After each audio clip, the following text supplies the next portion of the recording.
Yes, we have left someone behind, a few million. For the first time in the history of humanity. In 2015, we agreed on a global roadmap. The 2030 Agenda, which is based for three values. First, starting point with human rights. Two, commits to leaving no one behind. Three, fight for gender equality and empowerment of women. On December 10, 2023, the day we celebrated the 75th anniversary of the Universal Declaration of Human Rights, we'll have to acknowledge with sadness that we have not achieved it. Millions of women suffer an unimaginable level of violence. We will not make an exhaustive mention, but let two of them serve to represent them all. The first, the gender apartheid that is taking place in Afghanistan, and the second one, repression against women's rights in Iran with the movement Women, Life and Freedom. We citizens from all over the world demand a return to the roadmap.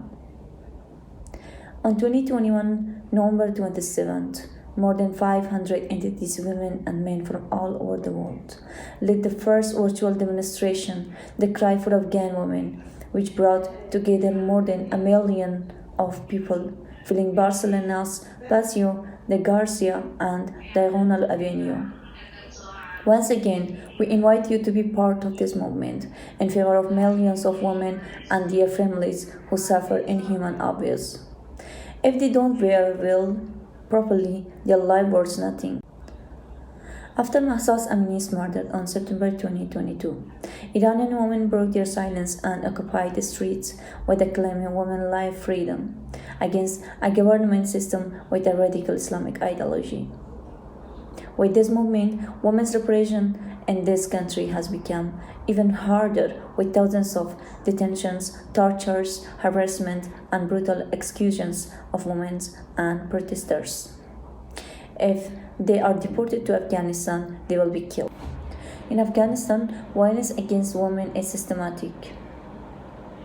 They harass them, sell them, marry them, and when they are children. And gender apartheid is being carried out before the eyes of the rest of humanity.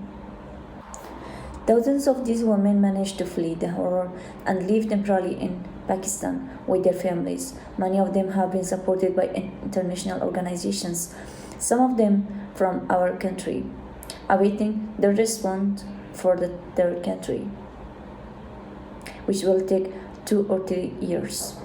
They had to flee unexpectedly, and many of them are in an irregular situation.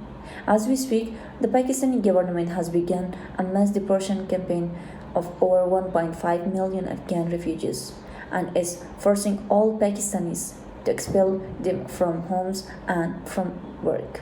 With this cried virtual for this women's rights and human rights, which will take place on 2023, December 10th, women and men from all walks of life.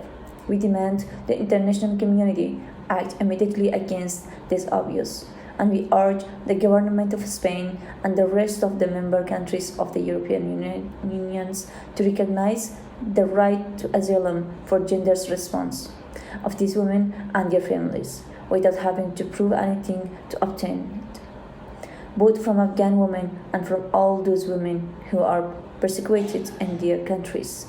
For being women, we urge the government to recognize the condemned at the international level and gender apartheid women are suffering.